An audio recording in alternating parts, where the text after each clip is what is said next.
So let's talk a little bit about what you do win in a typical sale so that you can start to understand that piece of things and some of the responsibilities depending on if you're going to do it all yourself or you're going to hire somebody. What is going to happen when? First thing is you're going to select the agent or broker, then create the plan to prepare for the market while you're working with them. Then you're going to complete all of the paperwork for that process, and then you're going to execute the plan. So you've got a decision to make there. Is it going to be you executing it? Is it going to be the agent, or is it going to be both? Again, that done with you, done for you, do it yourself kind of selection of how you want to do things. That's all negotiable. Selecting the agent broker, you can do that pretty fast. Usually in that process is around creating the plan for the market. So when you're interviewing agents and brokers, what are they going to suggest that you should do to get the house ready for the market? Why? What's your return going to be? What do they think the process is? Feel free to push back on that stuff. Once you kind of like their plan and strategy, they may not share every little secret with you at that point in time.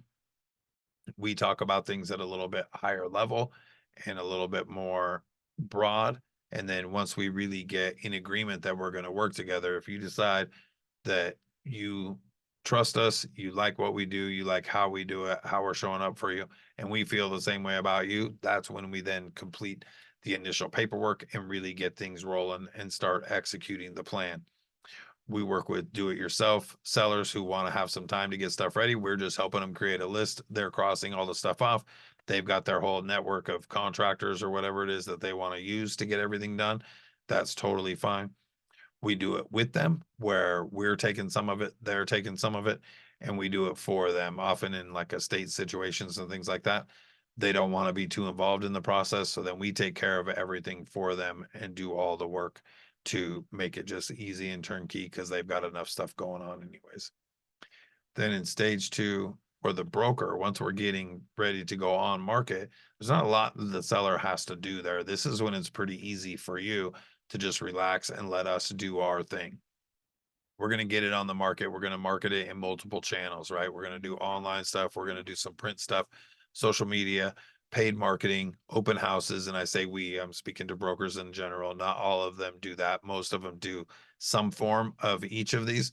We have very set stuff that we do around all of these to make sure that we're covering all our bases to get as much exposure as possible. We get the house listed on over 100 websites. We get it marketed internationally on multiple different sites, China, Singapore, India, all different places to try to take advantage of overseas buyers. Then we are doing our work and answering questions and providing information to agents who have questions, buyers who are calling in, and then we're moving into following up with people and handling objections. Again, all while hopefully you're relaxing and just waiting for us to get you an offer. We are working hard, and good agents should be working hard for you. When you're talking to agents and you're thinking about buying them, and we'll get more into this in selecting a team, but do push on them. Like I can't encourage this enough. Do push on the agents and see what exactly do they do for you.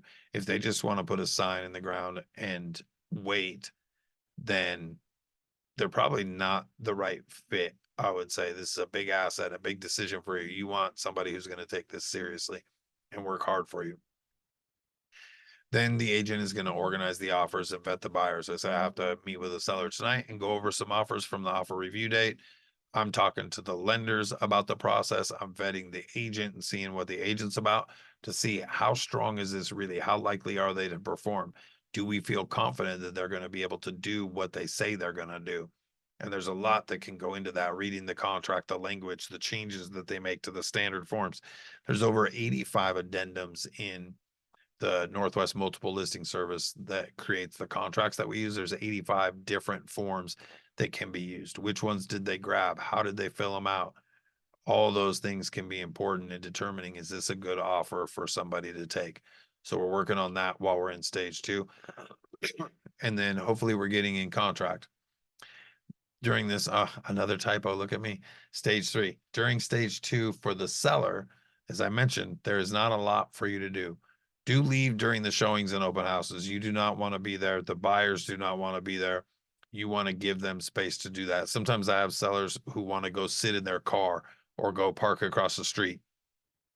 And I have had agents call me while they're in the house and be like, hey man, your seller's across the street. My buyers don't really dig it. Like, can you get a hold of them really fast and have them move? We want to check out the front yard. We want to do some stuff. We don't want to feel like we're being observed during this. Then you've got to review and respond to the offers. So the agent's going to gather the offers like I've done, put them together. Ideally, they have a process in place to communicate the information to you cleanly. The offer I got today was a clean offer and it was 18 pages. I've seen 40-page contracts when it's a complex property. You don't want to have to read through all of that and all of the sub items and sub items and all of that. So you want to be able to review the key bullet points and be prepared for questions, and then figure out how you want to respond to the offers, what the agent suggestions are, what's right for you, and then sign the contract. That's really all that you have to do in it. Even setting the closing appointment. Escrow should be working with you and being proactive in setting the closing appointment once you're in contract, and then you got to move out, which is a stressful process, and then cash the check. Sometimes nowadays there is the what they call post possession, where you stay in the house post closing. After closing, you stay in the house and maintain possession, but ownership is transferred. So sometimes you cash the check and then you move out. But most typical is you move out and then the check gets cashed and the keys get handed off at that time. That's really all there is for you to do in that process. Most people spend, if they're staying in the house, most people spend the marketing time packing up and getting ready to go. Or, sorry, not the marketing time, from when they get in contract to contingencies cleared. That's when they do that. Depending on the strength of the deal, I'll sometimes counsel clients to hold on, let's wait till we waive financing. Let's wait till we clear appraisal to really start packing and getting out of the house, because this one might be a little bit shakier than we would have liked going in.